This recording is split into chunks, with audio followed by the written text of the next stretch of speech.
आज हम एक नया अध्याय शुरू करने जा रहे हैं जिसका नाम है प्रकाश, परावर्तन तथा अपवर्तन। अब जैसा कि नाम से पता चलता है, हम इसमें प्रकाश के बारे में पढ़ेंगे, प्रकाश के परावर्तन के बारे में पढ़ेंगे और प्रकाश के अपवर्तन के बारे में पढ़ेंगे। पर इन सभी के बारे में पढ़ने से पहले हमें प्रकाश के बारे में जानना ज्यादा जरूरी हो जाता है। तो इसलिए ये जो वीडियो है ये एक इंट्रोडक्टरी वीडियो होगा जहां पर हम जानेंगे कि आखिर प्रकाश क्या है और वो काम कैसे करता है, हमारी मदद किस प्रकार करता है और इसके बारे में पढ़ना जरूरी क्यों है। तो चलिए जानते हैं कि इस वीडियो में हम क्या जानने वाले हैं। सबसे पहले हम बात करेंगे प्रकाश की, उसके बाद हम बात करेंगे परावर्तन की और उसके बाद हम जानेंगे गोलीय दर्पण के बारे में कि आखिर गोलीय दर्पण क्या होता है। शुरुआत करते हैं प्रकाश से। तो जैसा कि हम जानते हैं, पृथ्वी पर सूर्य ऊर्जा का एक परम स्रोत है। प्रकाश ऊर्जा भी सूर्य से हमें काफी हद तक मिलती है। जैसा कि हम जानते हैं, सूर्य से हमें दो ऊर्जा मिलती है, एक तो मिलती है ताप ऊर्जा और दूसरी मिलती है प्रकाश ऊर्जा। तो हमारा ज्यादातर जो प्रकाश होता है वो हमें सूर्य से ही मिलता है। जैसा कि हम जानते हैं, दिन सूर्य की वजह से होते हैं, परंतु सूर्य एक इकलौता प्रकाश का सोर्स नहीं है। इसके अलावा भी हमारे पास प्रकाश के सोर्स हैं, जैसे कि हमारे घर में लगे हुए बल्ब। पर इनको जलाने के लिए हमें विद्युत की आवश्यकता होती है, क्योंकि ये बल्ब विद्युत को एक स्रोत के रूप में इस्तेमाल करते हैं और उस विद्युत की मदद से हमें प्रकाश देते हैं। अब चलिए एक सेकंड के लिए ऐसा अज्यूम करते हैं कि प्रकाश हो ही ना, तो क्या होगा। अगर प्रकाश हो ही ना तो आप इस वीडियो को नहीं देख सकते, आपको सिर्फ अंधेरा दिखाई देगा, हर जगह सिर्फ काला रंग नजर आएगा। ऐसा इसलिए होगा क्योंकि हमारी देखने में मदद करता है प्रकाश। तो सवाल ये है कि आखिर हम अंधेरे में देख क्यों नहीं सकते, और अगर प्रकाश हमारी मदद करता है तो प्रकाश हमारी देखने में मदद करता कैसे है। क्या आपके पास इसका कोई उत्तर है? जरा सोचिए। चलिए उत्तर जानते हैं। दरअसल मान लीजिए कोई प्रकाश का सोर्स है, जैसे कि एक बल्ब, तो उससे क्या होगा कि प्रकाश की बहुत सारी किरणें निकलेंगी। मान लीजिए कि एक सेब रखा हुआ था, तो क्या होगा, प्रकाश की किरणें उस सेब पर भी आएंगी। वहां पर क्या होगा कि ये जो सेब है वो प्रकाश का परावर्तन करेगा और उससे ये जो किरण होगी वो हमारी आंखों तक पहुंचेगी, और इसलिए ये जो किरण जो सेब पे पड़ी है वो हमारी आंखों तक आएगी और इस वजह से हम सेब को देख पाएंगे। अब जब अंधेरा होता है, यानी कि जब प्रकाश की किरणें नहीं होती, तो जो सेब होता है उसके पास कोई भी किरण होती ही नहीं परावर्तन के लिए, और इसलिए सेब से कोई किरण परावर्तित नहीं होती और हमारी आंखों तक कोई रोशनी नहीं पहुंचती, और इसीलिए अंधेरे में हम कुछ देख नहीं पाते।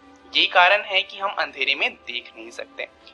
अब एक और चीज है, कुछ चीजें ट्रांसपेरेंट होती हैं, यानी कि उनके आर पार देखा जा सकता है, वो पारदर्शी होती हैं, जैसे कि शीशा।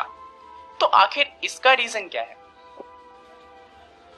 दरअसल इसका कारण ये है कि प्रकाश की जो किरणें होती हैं, मान लीजिए प्रकाश की किरण जो सेब पर आई, वो किरणें क्या करेंगी कि वो इस शीशे के आर पार जा सकती हैं। अब क्योंकि ये शीशे के आर पार जा सकती है तो हमारी आंखों तक तो फिर भी पहुंच जाएगी। अब क्योंकि ये प्रकाश का परावर्तन सेब ने किया था तो हमारे आंखों तक जो रोशनी पहुंचेगी उससे हमें सेब दिखाई देगा, और क्योंकि बीच में शीशा है और फिर भी हम सेब देख सकते हैं, हम ये मान लेते हैं कि जो शीशा है वो पारदर्शी होता है। और यही कारण है किसी चीज के पारदर्शी होने का, क्योंकि जितनी भी चीजें पारदर्शी होती हैं उनसे जो प्रकाश की किरणें होती हैं वो दूसरी तरफ जा सकती हैं। चलिए अब जानते हैं परावर्तन के बारे में। सवाल है कि क्या सभी वस्तुएं प्रकाश का समान रूप से परावर्तन करती हैं? जरा सोचिए। दरअसल इसका सीधा सा आंसर है नहीं। अभी ही हमने देखा दो चीजों के बारे में, एक था हमारा सेब और दूसरा था हमारा शीशा। दोनों प्रकाश का परावर्तन एक तरीके से नहीं करती, एक से तो हमारी आंखों तक रोशनी आती है और दूसरे में तो रोशनी उसकी दूसरी तरफ भी जा सकती है। तो इससे हमें पता चलता है कि हर वस्तु प्रकाश का अलग रूप से परावर्तन करती है। चलिए एक और उदाहरण देते हैं। एक सेब है और एक धातु है।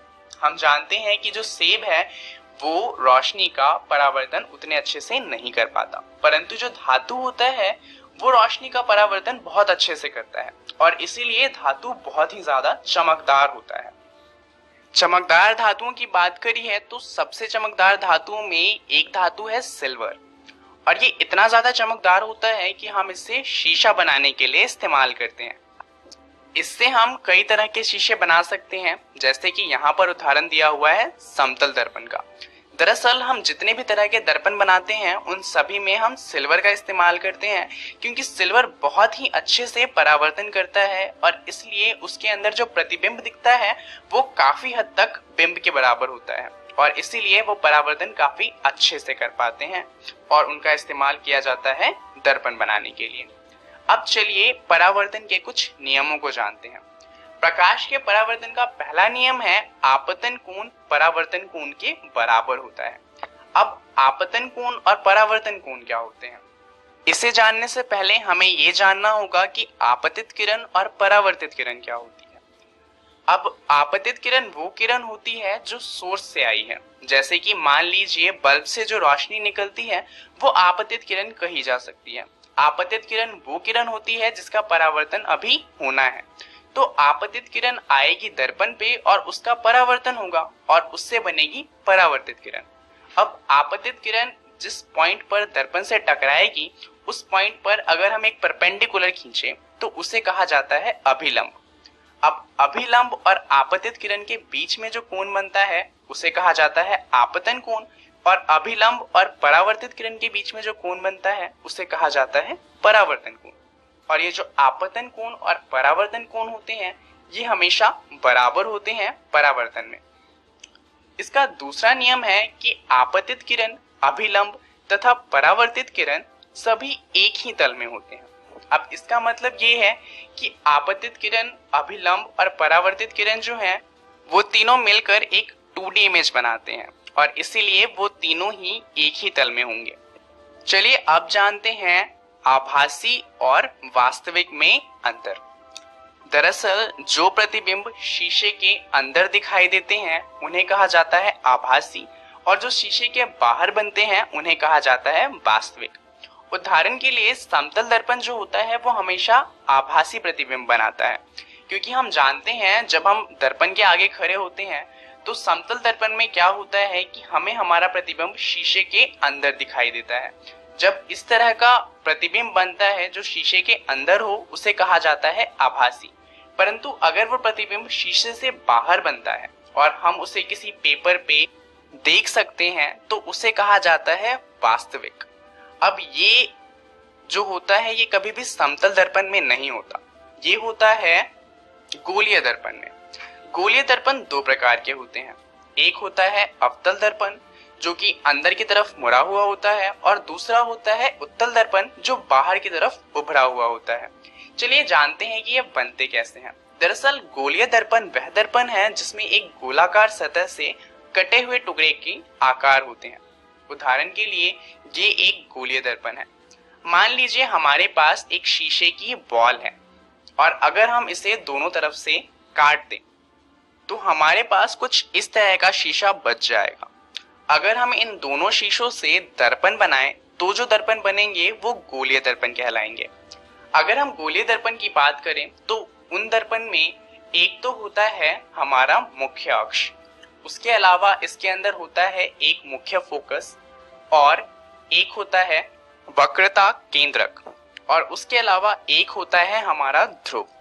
अब ये चीजें क्या होती हैं इनके बारे में आपको घर से पढ़कर आना है, इसके बारे में हम बात करेंगे अगली वीडियो में। तब तक चलिए जानते हैं कि इस वीडियो में हमने क्या क्या जान लिया। सबसे पहले हमने बात करी प्रकाश की, उसके बाद हमने जाना परावर्तन के बारे में और उसके बाद हमने जाना गोलीय दर्पण के बारे में। अब इन सभी चीजों के बारे में और अच्छे से जानने के लिए आपको अपनी एनसीईआरटी की किताब का प्रकाश, परावर्तन तथा अपवर्तन वाला अध्याय पढ़ना है। उसके अंदर आपको जो टॉपिक्स पढ़ने हैं वो है प्रकाश का परावर्तन और गोलीय दर्पण। अगली वीडियो में हम बात करेंगे गोलीय दर्पणों द्वारा प्रतिबिंब बनने के बारे में।